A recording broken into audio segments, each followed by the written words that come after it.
All right, everybody, welcome to the DealGen podcast, where we talk to investors, entrepreneurs, and business titans about a wide range of topics and experiences. The DealGen podcast is brought to you by DealGen Partners. DealGen Partners is the leading deal origination service on the market for private equity buyers. DealGen Partners combines their M&A and private equity experience with a proprietary method of multi-channel marketing services that they call the Bird Dog. This unique recipe generates transaction-ready deals at an unmatched pace and increases a private equity fund's chances of closing a deal by up to 10x. Reach out to DealGen Partners before you begin searching for your next investment. All right, everybody. On today's episode of the DealGen podcast, I had Shawn Flynn of Global Capital Markets on the show. Shawn and I talk about his experience living and working in China and how that kind of came to be, what it was like, how the experience has molded into what he's doing today, which is, basically working as an investment banker in the most active technology and probably startup ecosystem in the world, Silicon Valley. So Shawn hosts his own podcast, Silicon Valley podcast, and he's very tied into that ecosystem. And we talk about how, not only is Silicon Valley itself so influential within the world of business and startups, but how it plays into his role as a capital markets professional, as someone who's not only fundraising for companies but also helping them trade. So we talk about that. We talk about the world of M&A. We talk about where it is today, and it was very insightful. And Shawn was an awesome guest, and I'm looking forward to having him back on at some point. And so enjoy. Awesome, man. So, I'm glad to have you on the show. We kind of just, we like to just fire it up here and get right into it. So, so thanks for coming on, Shawn. Really appreciate it. Really appreciate the time. Looking forward to diving in a little bit more. So look, my first question for you, and this doesn't necessarily have to do with what you're working on now, but I think it will be, a good way to get a little bit more of a background on yourself. Is it seems like you spent, a good amount of your time in your career over in China. So what was, the reason for moving over there? What was it like, doing business and living over in that area? And then, what inevitably led you to come back to the United States? Yeah, the idea to move over there, basically I'd graduated from college. I wanted to travel. I moved to Costa Rica for about 2 years while I was there. It was really interesting because there was a lot of call centers there that were in English and Spanish. And when I was there, it was between 2005, 2007, they were starting to open up call centers in Chinese. And I was looking at this going, oh my gosh, China's taken over the world. There's so much opportunity there. At the same time, my buddies from college, I did mechanical engineering. They were just complaining all day long about working 80-hour weeks. And I was in Costa Rica, going hiking every day, just having the time of my life. And I was like, why would I go back to the States, get this job that I would probably hate versus continuing this amazing journey? So I did go back to the States for a little while, worked for about 6 months, saved up some money, went to China then. So I missed the whole 2008 crash. But when I was in China, I didn't feel it at all, which was crazy. But that led me to China, just seeing and doing some research of this kind of behemoth growing and just thinking, gosh, if I could learn the language, the culture, and everything I did in Costa Rica there, how many opportunities would that open up later in life? And so that brought me there. Now, it's a good mindset, right? It's you were kind of. I always am fascinated by people, when they have that. It takes a certain level of maturity to kind of, look at the landscape and look at where you're at in your life and, kind of realize like, hey, this is a period of time where I can make moves like this. I can, kind of go out and explore the world. I do not need to, settle down and get my roots embedded somewhere just yet. So let me go out and do that. And so I always, it's not something that I personally took advantage of. And, not that I have any regrets, but at the same time, when I hear stories like that, I'm always, kind of fascinated by it, and inspired by it, because it, like I said, it takes a lot of, just self-awareness, right? Yeah. And then the next part of your question was, what was it like working there? I'm telling you, there's nothing more of a love-hate relationship. Like every day I mean, imagine, I mean, you know what it's like building a business here in the States. Imagine working over in China or another country where you don't know the language, the culture is completely different, and the values of the ways of doing business are 100%, 180% the opposite. It was, you'd have highs and lows, things would go good, things would go bad. But the kind of challenge of all of it kept me there. And I mean, it was so interesting. And Joe, I'm not sure about you, but if you see it for me, if I see a challenge, I just want to stop and go, okay, how can I complete this? You know, that obstacle in front of you, it encourages you to work harder, to do more, to get there. So Yeah, I mean, I think where it comes from is that you're capable of doing it. It's like the frustration comes from, hey, I know this has been challenging. It's pissing me off. It's driving me crazy. But like, I also know that and think I'm capable of finding a solution to this challenge. And that's where I've actually had that like internal conversation with myself a lot over the last year, where it's just like you find yourself in a spot where things don't seem to be going the way you want them. Things, a system you built or invested in isn't working the way that you wanted it to. And, maybe other people, or maybe in my past, I would have just kind of scrapped an idea or something like that and moved on. Whereas, now I kind of look at it head on. I'm like, I know just based on my experiences and what I've been able to do, in other areas, that I'm able to solve this. So like, I can't take my eyes off it, or I can't, not see it through until I do, because you have that inner belief that you're capable of it. yeah.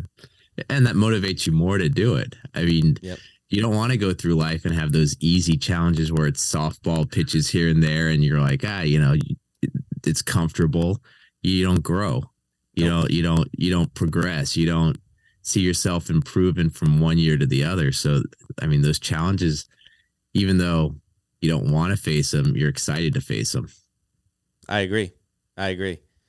So Mm. take me to, you're working in China, you're living over there, you're getting used to it, you're getting your feet wet, love-hate relationship. Um, are you originally from the Bay Area, where it seems like you're doing a lot of your work now, and what brought you back to the States, to that area to settle in? So I did grow up in the Bay Area, grew up in the East Bay. It was very interesting. I mean, I was in high school during the dot-com boom, and then freshman year of college was when, the big dot-com bust happened. And it was just really interesting to see the whole area change just from, leaving to coming back. But my family's here. So when I was in China, it was about year 5. Unfortunately, my dad passed, and that, had to wrap things up. Sold my equity in the company. Me and my co-founder had started. Came back to the States about 2013 just to basically help my mom out. Move. Basically, just spent the year more or less doing kind of side projects, helping everything move things forward. So that's brought me back to the States. But at the same time, I saw the writing on the wall. Mm-hmm. I'm not sure, I mean, how familiar your audience is with doing business in China, but companies there, when you start something there, it's great, but at some point it slowly gets taken away from you if you're a foreigner. And, I saw the writing on the wall that the company me and my co-founder had built was moving in that direction. Mm-hmm. And there's just so many horror stories I'd heard and met people that, they open up the 3rd location, the 5th location, and suddenly this person out of nowhere has documents, or this happens or that. And I was just looking at it going, okay, things have been great. This has been an amazing ride. I've met some amazing people. I got some great friends here, everything. But as being a foreigner, nothing is truly, and even if you are a citizen there, I mean, the government owns everything. It's a communist country. Mm-hmm. Everything goes up, and someone above you can really dictate everything.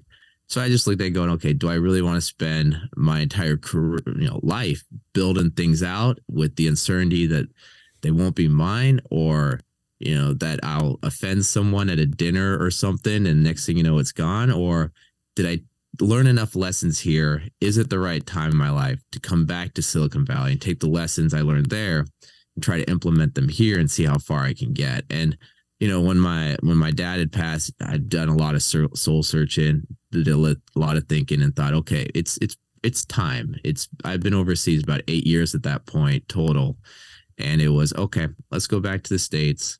Let's start settling down, because also I didn't want to be the 50-year-old guy at the bar telling the 20-year-olds glory, all these stories without a family, without kids, without any of that. So it was okay. Let's go back to the States. This is a call, and there's a reason. Let's it's time. Yeah, no, the writing on the wall, I mean, I'm sure is real. And, recognizing, like you said, where you are, the something, I mean, I don't like getting presented legal documents that are in English. I couldn't imagine someone, maybe showing up to your door with a stack of papers, this high, in a completely foreign language that basically is saying like, hey, this is ours now. Sorry. And you have nothing, there's nothing you can do about it, right? You don't really, I'm sure you were able to build some really good relationships over there, but when it comes to, connections and those are just less meaningful, connections and pull. So, I mean, it sounds like you sold at the peak, as they would say, and got out, when the time was right, moved back to the Bay Area. And now, so you're a guy who works in, it seems like the technology industry, well, just based on where you are, helping companies raise, helping companies through M&A processes. But, Silicon Valley is, the mecca of all that, tech and everything going on over there. So what, specifically about living there in that tech hub, with all those people, influential people, some just rock star entrepreneurs, some wannabe rock star entrepreneurs, but what's that been like, and how's that been instrumental to getting your kind of American career off the ground? I mean, honestly, I don't think there's a better place to live in the U.S. I mean, I'm definitely biased, grew up here, family's here, everything, but I mean, where else in the world can you go and you just go to Starbucks and someone in line is talking about a company they just sold and it's their third company, and then next to them is some Stanford professor talking about something they've developed, and then next to them is, I mean, just going to Starbucks here, you'll meet the most incredible people from around the world that are coming here to fulfill dreams, to fulfill opportunities. So I absolutely love it. I mean, just the other day, I'm talking to an entrepreneur that left Russia a year ago when the war started to come to the U.S. to try to build the company here that she had there. I talked to, a person from Vietnam it's just incredible the people you get to meet here and what they're working on. So how's it kind of shaped my career is just, I mean, there's so many opportunities every day talking to people founding businesses, trying to sell businesses, trying to raise capital for businesses. There's never a dull moment. It never lags. Right. It never lags. Your inbox is consistently full. And the people here, failure is, I don't want to say not an option, but when it happens, yeah, they wipe the dust off, get up, and then they go at it again. Yep. And you'll just see people 2, 3, 4, 5. The number of losses, they just rack it up as, I'm not even sure what to compare it to, but they still go at it, and it's incredible. And then on the other side of the table, you have the people that are third, fourth win of just successful companies. I was on a call last night. Two of the people, one was from a family office in Irvine looking for companies to acquire here, and the other person on the call has sold 4 companies that he's founded. And you're just in these conversations going, this is incredible. This is insane. Yeah. I know. I do it for a living too, honestly, playing matchmaker between, really, really high level investors and people who have built just incredible businesses of all shapes and sizes. And it's awesome just being a fly on the wall, basically, listening in, and yeah, I mean, it's funny, listening to you talk about where you live and where you grow up and what you're doing within that environment. Like, it's that old cliche of, you kind of become you become a form of like the 5 people you surround yourself with the most. I don't know if I'm saying that right, but Yep. But it sounds like when you live in a place like Silicon Valley and it's almost like you have no real other option other than to become, just being surrounded by everybody and everything that's going on there at all times. It's a constant motivator. It's a constant, it's constant fuel for whatever you're trying to work on. And so everyone's just pushing their limits at all times and raising the bar and, waking up and, like you said, having a full inbox of just new opportunities to work on and seeing all these great stories. And honestly, I mean, watching people fail and get up and wipe the dust off is just as inspiring as watching people win, in my opinion. Oh yeah. Because it motivates you. It shows you like, hey, I may have struck out on that at bat, or I may have not done what I set out to intended to in that go around. But look at this person. I've watched them start and fail 5 times, but they also have 2 or 3 huge wins, and you don't need a lot of huge wins in life to satisfy the desires that you're trying to chase. Oh yeah. Oh, it's crazy here. I mean, so on the side, I have a podcast. I just interviewed Mark Manili, the founder of Nobody Studios. He started 14 companies, 3 successes, a lot of failures, and some kind of zombies. But those 3 successes, he could have retired 20 years ago. I mean, you just look at it, you're like, some of these wins are huge. I guess that's also kind of the name of the valley. It's go big or go home. I mean, you're going unicorn status for the most part, or nothing. That's a lot of the mindset as well. But 14 companies over your career, that's nuts. Absolutely, it's crazy. Nuts. Absolutely nuts. I mean, that's like having 14 kids. Like, it's like, how do you even manage all that? Like, how does someone actually do it? I really don't get it. Well, imagine 14 kids and 4 are in jail. 6 of them are living at home, but then 3 are, Stanford professors or whatever. Right. No, it takes, I mean, it's incredible. It takes a lot of confidence, takes a lot of, belief in yourself and what you're trying to build. And then, like we talked about already, the foresight to be like, all right, well, I know that all of these aren't going to go the way I wanted them to, but I really only need a few of them to set me up forever. Not only me, but generations. It's pretty wild. Yeah.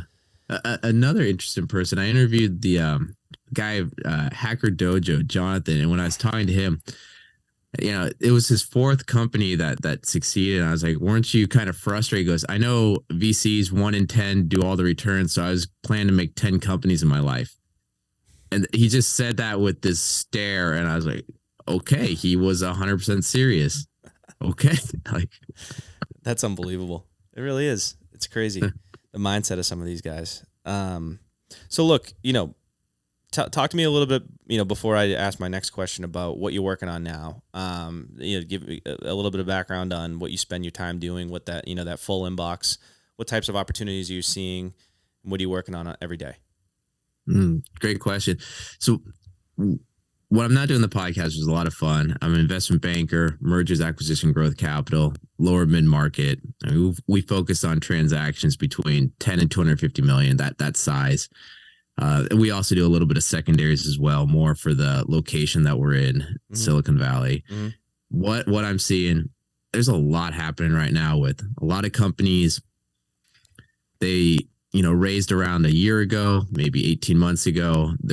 They're needing cash to go out again, but because of how markets are, they don't want to do down rounds. No. VCs are holding out because they think, okay, we got the money there. We got a lot of dry powder, but they need to come down their valuations. Yep. So there's kind of that waiting game. The VCs, they don't want to give the money back to their investors. They want to deploy it, and the startups don't want to take down rounds. They don't want to give up too much equity. So it's okay, who's going to buckle first? So those conversations are interesting. The secondary market's really interesting with so many companies having these lower valuations from before. You have employees going, gosh, my options just aren't exciting like they were before. Yep. I'm going to branch off, start this company that I've been dreaming of, or, maybe they're getting let off of some of these companies and going, oh, well, I was just the last 3 months twiddling my thumbs anyway, working on this side project, or when they were at home during the pandemic for 2, 3 years working on it. And now it's coming to, it's getting some good traction. So there's a lot of these side hustles that are developing into real companies that I think we're going to hear about in the next year. Mm-hmm. But the secondary market, as I mentioned, you have a lot of people that want to sell it for what the 409A or the valuation the year before, but the market's not asking or giving those valuations. So there's a lot of conversations there. And then from the MMA front, we have companies that we've been in talks with for the last couple of years that wanted to get out of the lockdown, wanted to clean up their processes, and want to go out to market. So having conversations now of, is this the right time to go out, or should we wait till Q3, Q4? Kind of what's on the time horizon? What are people thinking? But a lot of conversations. Some things are moving forward. Some things are being paused a little bit. But you'll hear on the news that nothing's happening, but not in the lower middle market. There's a ton of stuff happening.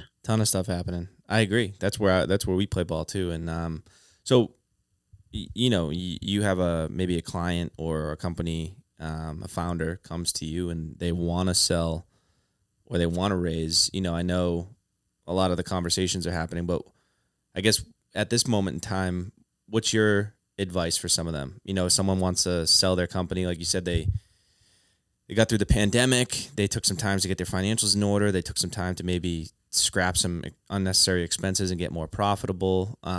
Is it the right time to sell? Is it something that people should be waiting for? I mean, I know nobody has a crystal ball, but what would you advise, if I was a founder right now and I maybe I had a $10 million ARR SaaS company and I'm looking at the landscape of everything, what would you tell me? I mean, one case by case, obviously. I mean, Sure. Half these founders that you'll talk to that have great companies, just as the one you mentioned, you'll ask them, why don't you stick with it for another 3 or 5 years? And they'll go, well, I've looked at it and I know this isn't going to be a unicorn. I have an idea for a unicorn. So I want to sell this so I can focus my time on this new idea I have. And they've already checked out of this current company, which, boggles my mind sometimes, where I'm like, just cash flow, like, what are you doing? But it's crazy, man. Those conversations come up where they've already checked out of the business. So as you mentioned, perfect. They got the wealth advisor. They figured out their financials. They've talked to their tax advisors. They depend if they took outside investment. I mean, what's the board saying? What kind of advice are they given to this? Mm-hmm. Who are all the stakeholders in it, and what are their thoughts? And if it's the conclusion, the consensus of, hey, it's time, well, then it's time. Then it's okay. How do we? Because they're going to sell it no matter what, whether it's with me or with someone else. And with us, it's, well, okay, let's help you package this. Let's find the value drivers. Let's actually sit down and see how you've prepared up into this point. And, sometimes they're really well prepared. They have a data room built out, everything. Other times you're like, okay, we got to go back and clean some things up because we're seeing red flags and we're not even doing deep due diligence. Like, who are all these 1099s in California? They should be W2. Do you see any risk here with these people? Or the list can go on and on. Or, hey, let's look at your cap table. Wait, who are these? This one investor it looks like he's got 2 of the same contracts at different valuations. What's going on? Like, just having these conversations in advance and cleaning things up. And then once it's cleaned up, the process itself takes a lot of time, and people aren't aware of that. Going out, getting the buyers list or investors list, creating that, the marketing materials, having the conversation. So, August is a dead month. People want to close before the end of the year. So then it's time and just going, okay, this is what the timeline actually looks like. This is how long it'd probably take to clean up and package. Is that something we can do this year? Is this something that should be wait till next year? What are your thoughts? And really just laying it all out. And to be honest, most people, unless they've gone through it, have no idea. No clue. Have no idea. Oh. No, they don't. The time horizon is something that always surprises people, right? And they make that switch in their head that they want to sell, pretty quickly. Could like Yeah. it might even be overnight, and think that all right, now we have to go. Like I want to sell it. So Yeah. what are we gonna do? And it's like, well, this is gonna take, this might take 6 months, and then that would be pretty efficient if it did. So yeah, it's that's a challenge in itself. And then coming back to what you said about that new mindset, I feel like it's a pretty new mindset. I have a pretty influential figure in my life who ran a company for 33 years doing the same thing. Waking up, grew it substantially, ended up having a great exit, but like just built a business, stuck with it. Wasn't the sexiest business in the world, but inevitably cashed out. Sent 4 kids to college, retired, lives a great life, and like that mentality. It might just be in kind of these bigger cities where like Boston, Silicon Valley, San Fran, New York. I don't know if it's just the mindset that's changed there, but people now build really successful like $10 million ARR, $20 million ARR tech companies that are basically just printing cash in some instances because it's a subscription and they want to move on. Like, Yeah. I mean, you're going to cash out and make, you do great. But the idea that like you could build it that far and not just invest back in it and build it, it's not going to be Google. So we have to stop and try to do the next thing that's going to be even bigger. That just seems wild to me, but I see it all the time too. I really do. Well, I mean, what's crazy, and literally the other day I had a conversation, a guy who's doing 15 million revenue. Yep. Margins weren't the best, but they're still great. And he's like, yeah, I'm building out this other idea. I want to sell this. And I was like, why? Just use the cash flow from this to fund your new operation. Bring in a CEO. He's like, whoa, mind distraction. That's a distraction from my mind. I got to be 100% focused. I was like, I just I was like, okay, so you realize how distracted you'll be with the sale of this company. Right. Right. I was trying to lay it out to him, the reality of everything, and just saying, why not bring in a CEO if you've already checked out? Maybe your CTO or COO is really running the other company. Let's kind of do a valuation. But going back to what you said, he's decided this is the year he's selling that company, and then 100% on this other venture, and then he's like, and then I gotta go out and raise for this new venture. I was like, but what about the money from the sale? What about the cat? What about?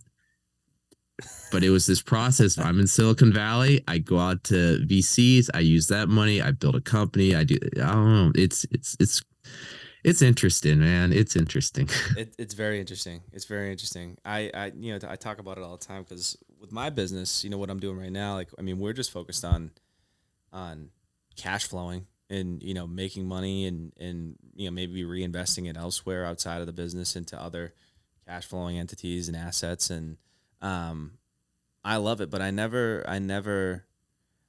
work with a lot of companies that do the mindset that you were just talking about, where they're like, I'm going to build it to a certain point. I'm going to go out, I'm going to raise, I'm going to use that money to build it to a certain point, and then I'm going to sell.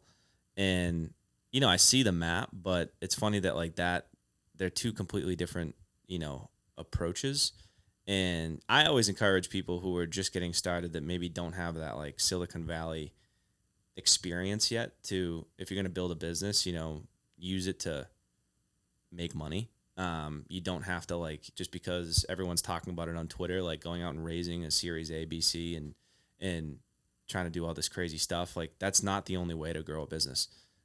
People were doing it, for hundreds and hundreds of years, an entirely different way, where it was just like, hey, we're going to pop something up. We're going to come up with a good product or a good service, and we're going to offer it. And, we're going to have 20-30% margins and do really well. You can still do that.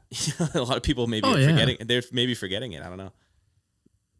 Yeah. I mean, some of it I think is also cash has been so cheap over the years. I mean, last 10 years, it's been, whereas, as right now things are tightening up, and that cash flow, that revenue, it's so much more valuable than that growth that was always emphasized in the past. And I mean, that's definitely come up in conversations of, hey, maybe slow down on the growth, pump the brakes a little bit, and let's work on kind of the fundamentals, the processes, weather the storm here, and get that, those margins, get that EBITDA. Let's get some of that stuff in case, bad times. So less emphasis on growth, more emphasis on kind of more of these fundamentals here. And I see that shift happening a lot.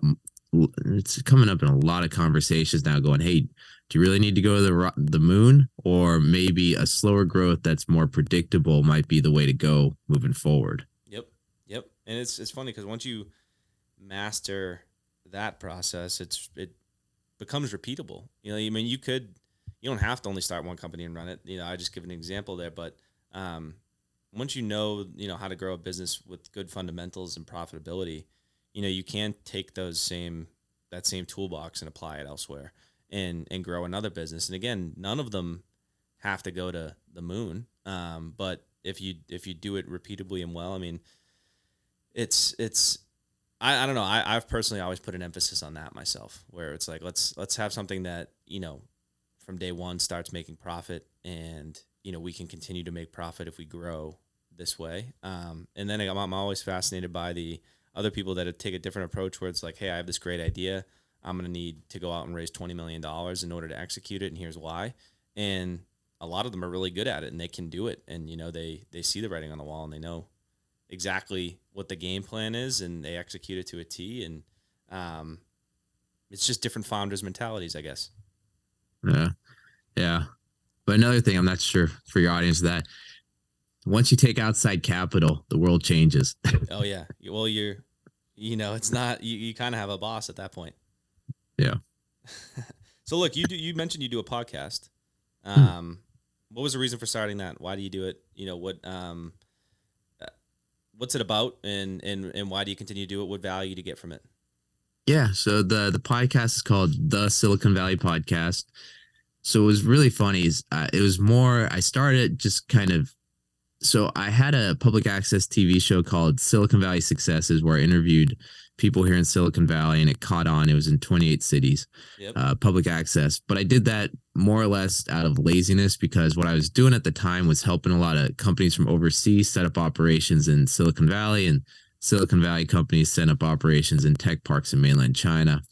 And I didn't want to keep doing the same introductions to lawyers, to, commercial real estate, to accounts, all this. So instead, I just was like, okay, if I create a reference library, I could just point these people to these episodes to get those initial meetings and questions out of the way. And that will do half my work for me. So that was the basis of that TV show. It caught on. Through that, I got introduced to the Investors Podcast Network. I was on there for 6 months doing a podcast called Silicon Valley. And then the pandemic started. It was okay, no more TV show. No one's meeting in person. We can keep doing this podcast.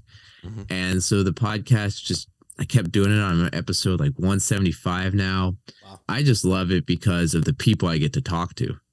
I mean, really, some of my guests have been incredible. And, I'm not going to be able to just reach out to them and get an hour of their time. But hey, you want to be on a podcast? Or at this point, they're all warm introductions.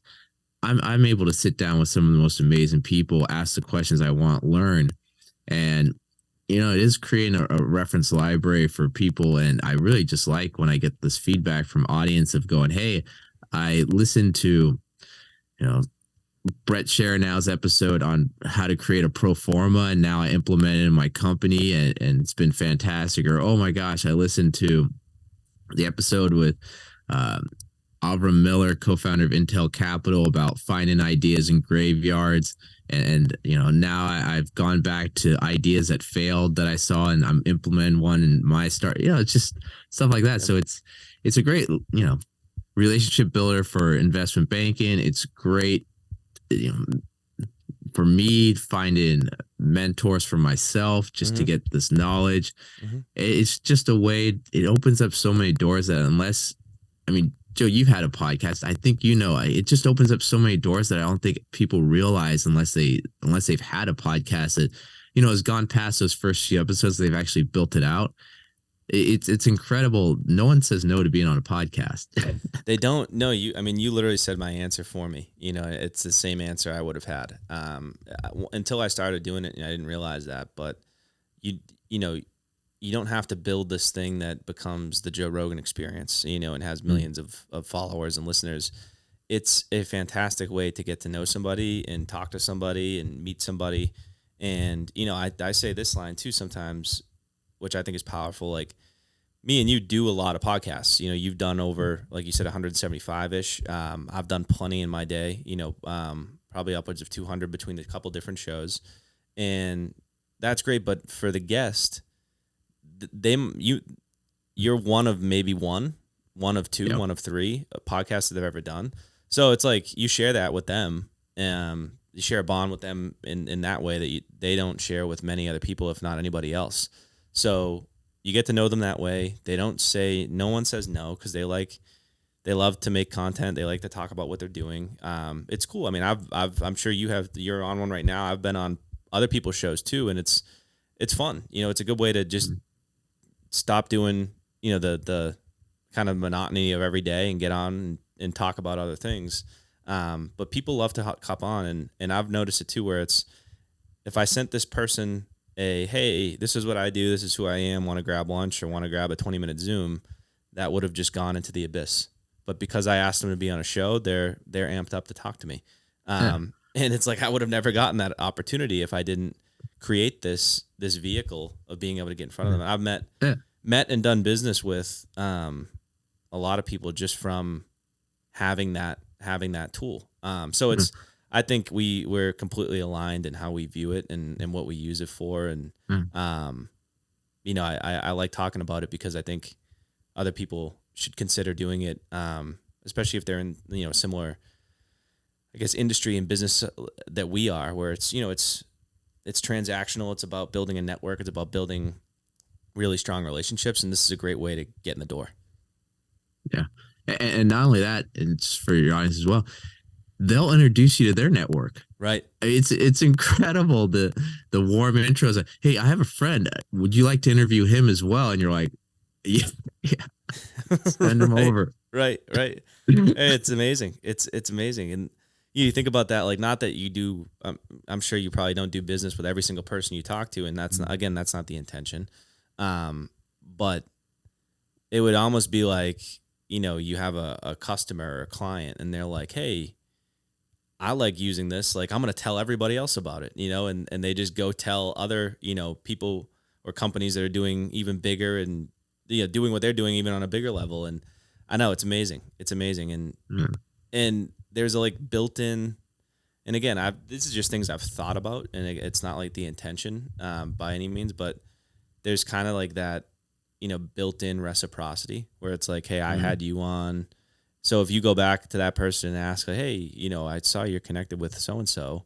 You think they'd want to do the show? It's like, perfect. Yeah. Oh yeah. Happy to make an intro, you know, and it's crazy how it works.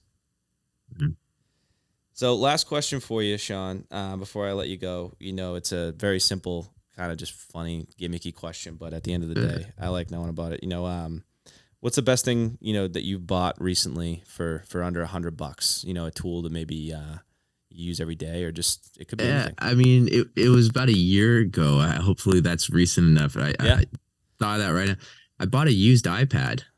Really? Yeah. I wanted to go on Clubhouse. This was literally, I bought it the next day. The Android version came out, and I was like, "Are you kidding me?" But I'd waited so long. I was like, "Everyone's on Clubhouse. Okay, I'll you know, buy this iPad." And I don't want to say I'm anti Apple products, but I, you know, probably I'm gonna get hate mail for this. But you know, I just think you put a logo and then you up the prices. But so I've always pushed against it. So I found a used iPad on eBay. I wasn't even sure if it would work. You know, it was the oldest, or the what was it, the last version that would work for Clubhouse. Got it for like $89. You know, it's slow, whatever, but now I'm reading Kindle books at the gym. I'm reading stuff while I'm falling asleep. I'm using that thing every day now. It's crazy. So maybe now I'm an Apple fan. Maybe they won me over with this. But that iPad, Jesus, I mean, I'm using it every day. It's the greatest thing, and the knowledge. And I've had a couple of guests that have written books, and they'll go, "Oh, I'll give you a PDF of my book. Here you go." And I'm just sitting reading it on the iPad, and it's great. That is great. That's awesome. It's great that it showed up in a box and actually worked, like you said. Yeah. Is Clubhouse still a thing? I honestly haven't really been on it. I got an invite this morning from a group that I used to go on in quite a bit, the mentoring club, that said, "Hey, Liesel's holding a room right now. You want to jump on?" And I was like, "Oh man, I haven't been on Clubhouse in a couple months. I wonder if is it still valued at whatever billions of dollars like it was?" I haven't heard that name since like, early 2021, I feel like. Just not something I ever really got into, but I can see the value in it. But that's funny. That's good. And that's a good answer. Really, honestly, it's something you use every day. I mean, it's amazing. I'm not really like a material guy myself. Most of the stuff that I do use every day and actually value is, cheap kind of whatever stuff. The only thing I truly like even care about that costs a little bit of money is my golf clubs, and I keep those pristine, but everything else is just like whatever. Nice. Yeah, we had some rain here, and I went in the garage and noticed there was mold growing on the golf bag. So that shows how often I take those out. You got to get back into it, man. Yeah. Well, look, this has been great. I really appreciate you coming on here and sharing your background, sharing what you're working on now, giving a little bit of insight into the the market right now in early 2023. And I'm looking forward to talking a little bit more off air and getting to know each other a little bit more. But I really appreciate you coming on here and sharing everything with us, Shawn. It's been awesome. It's been my pleasure. Thank you, Joe. Thank you. Take care, man.